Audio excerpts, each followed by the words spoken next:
Hi friends, welcome to V S creative ideas. చూసారు కదండి, ఈ హ్యాండ్స్ అనేవి చాలా ఈజీగా ఎలా స్టిచ్ చేయాలో చూద్దాం. ఫస్ట్ అయితే నేను ఇక్కడ లైనింగ్ మీద హ్యాండ్ అయితే కట్ చేసేసుకున్నానండి. ఇక్కడ హ్యాండ్ లెంత్ వచ్చేసి 9.5 ఇంచెస్, కింద బార్డర్ కోసం 4.5 ఇంచెస్కి అయితే మార్కింగ్ చేసుకోవాలి. ఇక్కడ మీరు శారీలో బార్డర్ వస్తే బార్డర్ అనేది వేసుకోవచ్చు, లేదంటే మొత్తం పైన కింద కూడా ఒకటే క్లాత్ అనేది యూజ్ చేయొచ్చు. అయితే ఇక్కడ ఈ బ్లౌజ్కి వచ్చేసి బార్డర్ రాలేదన్నమాట, అందుకని నేను కిందన పైన కూడా సేమ్ ఫ్యాబ్రిక్ అయితే యూజ్ చేస్తున్నాను. ఇక్కడ 4.5 ఇంచెస్కి మార్కింగ్ చేసుకున్నాం కదా బార్డర్ కోసం. అయితే ఒరిజినల్ క్లాత్ వచ్చేసి 5 ఇంచెస్ అనేది తీసుకోవాలండి. ఒక 1/2 ఇంచ్ ఎక్స్ట్రా తీసుకోవాలి. పైన జాయిన్ చేసినప్పుడు కూడా ఖర్చు కావాలి కదా, అందుకని 4.5 ఇంచెస్కి ఒక 1/2 ఇంచ్ కలుపుకొని 5 ఇంచెస్ ఎక్స్ట్రా మార్కింగ్ అయితే చేసి బార్డర్ అనేది కట్ చేసుకోవాలి. అలాగే ఇక్కడ పైన ఫ్రిల్స్ క్లాత్ కోసం డబుల్ ఫోల్డ్ మీద ఒరిజినల్ క్లాత్ పెట్టేసుకుని హ్యాండ్ కూడా డబుల్ ఫోల్డ్ మీద పెట్టేసుకుని, హ్యాండ్ కన్నా కూడా డబుల్ ఉండాలండి ఫ్యాబ్రిక్, ఒరిజినల్ ఫ్యాబ్రిక్ అనేది హ్యాండ్ కన్నా డబుల్ ఉండాలి. అలాగే లెంత్ వచ్చేసి ఇక్కడ బార్డర్కి మార్కింగ్ చేసుకున్న లైన్ దగ్గర నుంచి హ్యాండ్ లెంత్ 5 ఇంచెస్ ఉంది కదా, ఈ 5 ఇంచెస్కి ఒరిజినల్ క్లాత్ ఒక 1.5 ఇంచ్ ఎక్స్ట్రా అనేది కట్ చేసుకోవాలండి. ఈ విధంగా కట్ చేసుకుంటే ఫ్రిల్స్ పెట్టుకున్న తర్వాత క్లాత్ అనేది తక్కువ కాకుండా ఉంటుందన్నమాట. అలాగే ఇప్పుడు ఈ ఒరిజినల్ ఫ్యాబ్రిక్కి సెంటర్ నుంచి 2 ఇంచెస్కి ఒక 4 మార్కింగ్స్ చేసుకోవాలండి.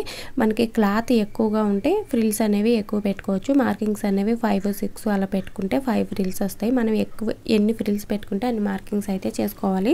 ఇలా 1 సైడ్ మార్కింగ్ చేసుకున్న తర్వాత సెకండ్ సైడ్ కూడా మార్కింగ్ చేసేసుకోవాలి. 2 ఇంచెస్కి ఒక మార్కింగ్, 4 ఇంచెస్కి ఒక మార్కింగ్, 6 ఇంచెస్కి ఒక మార్కింగ్, ఇలా మార్కింగ్స్ అయితే పెట్టేసుకోవాలి. ఈ ఫ్రిల్స్ అనేవి మన ఇష్టం అండి, క్లాత్ ఎంత ఎక్కువ ఉంటే అంత ఎక్కువ పెట్టుకోవచ్చు. 4 ఫ్రిల్స్ 5 ఫ్రిల్స్ అయితే సరిపోతుంది. ఇంకా ఎక్కువ కావాలంటే ఎక్కువ కూడా పెట్టుకోవచ్చు. క్లాత్ తక్కువ ఉంటే ఒక 4 ఫ్రిల్స్ 5 ఫ్రిల్స్ వరకు పెట్టుకోవచ్చు అండి. క్లాత్ ఎక్కువ ఉంటే ఇంకా ఎక్కువ ఫ్రిల్స్ కూడా పెట్టుకుంటే బాగుంటుంది. అలాగే ఈ ఫ్రిల్స్ని ఫస్ట్ కింద వైపు మనం మార్కింగ్ చేసుకున్నాం కదా, ఆ మార్కింగ్స్ అన్నీ కూడా ఫ్రిల్స్ పెట్టుకుంటూ సెంటర్కి వచ్చేలాగా పెట్టుకోవాలండి. ఇలా 1 సైడ్ ఫ్రిల్స్ పెట్టుకున్న తర్వాత సెకండ్ సైడ్ ఫ్రిల్స్ కూడా సెంటర్కి వచ్చే విధంగా ఒకదానిపైన ఒకటి సెంటర్కి వచ్చే విధంగా పెట్టేసుకోవాలి. ఇలా పెట్టేసుకున్న తర్వాత ఇప్పుడు పైన వైపు కూడా ఫ్రిల్స్ అయితే పెట్టుకోవాలండి. ఈ పైన వైపు ఫ్రిల్స్ పెట్టుకునేటప్పుడు ఫ్రిల్స్ అనేవి కింద మనం దగ్గరగా పెట్టుకున్నాం కదా, పైన వైపు వచ్చేసి కొంచెం దూరంగా పెట్టుకోవాలన్నమాట. మనం కింద ఉన్న ఫ్రిల్లు పైన ఉన్న ఫ్రిల్లు ఫోల్డింగ్ కరెక్ట్గా వచ్చే విధంగా పెట్టుకుని వీ షేప్ వచ్చే విధంగా ఫ్రిల్స్ అనేవి కొంచెం దూరంగా పెట్టుకోవాలి. వీడియోలో చూపిస్తున్న విధంగా పెట్టుకోవాలి. ఇదే విధంగా రెండో సైడ్ ఫ్రిల్స్ కూడా ఆపోజిట్ సైడ్లో వచ్చే విధంగా పెట్టేసుకోవాలి. ఇలా ఫ్రిల్స్ పెట్టుకుని పైన స్టిచ్ వేసేసుకుంటే బాగుంటుంది అనమాట. ఈ ఫ్రిల్స్ని మనం లైనింగ్కి పెట్టుకుని కూడా జాయిన్ చేసుకోవచ్చు. ఇప్పుడు మనం ఈ క్లాత్ని అయితే హ్యాండ్ పైన పెట్టేసి జాయిన్ చేసుకోవాలి. మన హ్యాండ్కి లైన్ మార్కింగ్ చేసాం కదా, ఆ లైనింగ్ మీద ఫ్రిల్స్ పెట్టుకున్నాం కదా కింద వైపు, ఆ ఫ్రిల్స్ వచ్చే విధంగా పెట్టుకోవాలి. అయితే ఇక్కడ క్లాత్ అనేది ఇలా క్రాస్ షేప్లోనే వస్తుందండి, అలా అయితేనే మనకు కరెక్ట్గా వస్తుంది. మనం జాయిన్ చేసుకున్న తర్వాత ఆ క్రాస్ అనేది కట్ చేసేసుకోవాలి. మనం మార్కింగ్ చేసుకున్న లైన్ ఉంది కదా, ఆ లైనింగ్ మీద స్ట్రైట్గా ఒక స్టిచ్ వేసేసుకోవాలి. స్టిచ్ వేసుకున్న తర్వాత 1/2 ఇంచ్ ఖర్చు ఉంచుకుని ఎక్స్ట్రా ఉన్న క్లాత్ అయితే కట్ చేసేసుకోవాలి. ఇలా కట్ చేసేసుకున్న తర్వాత పైన వైపు కూడా లైనింగ్కి ఒరిజినల్ని జాయిన్ చేసేసుకోవాలి. ఈ ఫ్రిల్స్ అనేవి నీట్గా సర్దుకుని స్టిచ్ వేసేసుకోవాలండి. ఇలా పైన పార్ట్ అయితే రెడీ చేసుకున్నాం కదా, ఇప్పుడు కింద వైపు వచ్చేసి మనం బార్డర్ కింద కట్ చేసుకున్నాం క్లాత్ అయితే రాంగ్ సైడ్ పైకి ఉండేలా పెట్టేసుకోవాలి. ఇలా పెట్టేసుకున్న తర్వాత పైపింగ్ అయితే యాడ్ చేస్తున్నానండి నేను ఇక్కడ. ఇది సేమ్ కలర్ క్లాత్ కాబట్టి పైపింగ్ అయితే యాడ్ చేస్తున్నాను. పైపింగ్ లేకుండా కూడా స్టిచ్ చేసుకోవచ్చు. బార్డర్ ఉంటే మనం పైపింగ్ వేయాల్సిన అవసరం లేదు. పైపింగ్ వేస్తే కొంచెం లుక్ అనేది బాగుంటుంది అనమాట. బార్డర్ అయినా సరే, లేదా ఇలా సేమ్ కలర్ క్లాత్ తీసుకున్నా కానీ పైపింగ్ వేసుకుంటే బ్లౌజ్కి లుక్ అనేది బాగుంటుంది.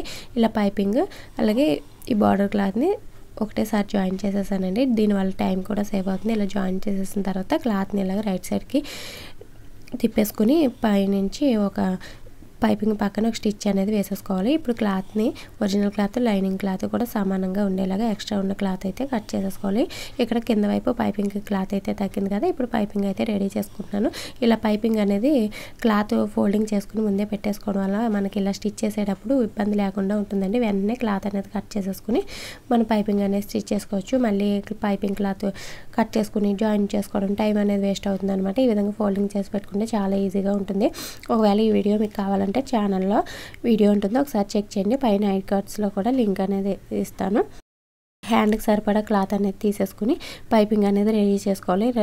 ఇలా రెడీ చేసుకున్న తర్వాత 1/2 ఇంచ్ క్లాత్ ఉండేలాగా పావించి ఖర్చు ఉంచుకుని ఎక్స్ట్రా క్లాత్ అనేది కట్ చేసేసుకోవాలండి. ఇప్పుడు ఈ హ్యాండ్ని ఒరిజినల్ అలాగే లైనింగ్ సెపరేట్ చేసుకోవాలి. సెపరేట్ చేసుకున్న తర్వాత మధ్యలో ఉన్న ఫ్రిల్స్ని ఇలా ఫోల్డింగ్ చేసుకుని లైనింగ్ని ఇలా ఒరిజినల్ వైపుకి వచ్చే విధంగా ఫోల్డ్ చేసుకుని ఈ పైపింగ్ని అయితే జాయిన్ చేసుకోవాలండి. మీకు ఇలా పైపింగ్ జాయిన్ చేయడం కష్టంగా ఉంటే ఫస్ట్ లైనింగ్ అయితే పైపింగ్ జాయిన్ చేసేసుకున్న తర్వాత ఒరిజినల్కి అయితే జాయిన్ చేసుకోండి. ఈ విధంగా నేను 3 కూడా కలిపి జాయిన్ చేసేస్తున్నాను. ఇలా జాయిన్ చేసేసిన తర్వాత క్లాత్ని ఇలా రివర్స్ చేసేసుకుంటే హ్యాండ్ అయితే రెడీ అయిపోతుంది. తర్వాత ఇప్పుడు మనం ఈ చివర కూడా పాదం ఎడలతో స్టిచ్ వేసుకోవచ్చు, లేదంటే థ్రెడ్ పక్కన స్టిచ్ వేసుకుంటే సరిపోతుంది.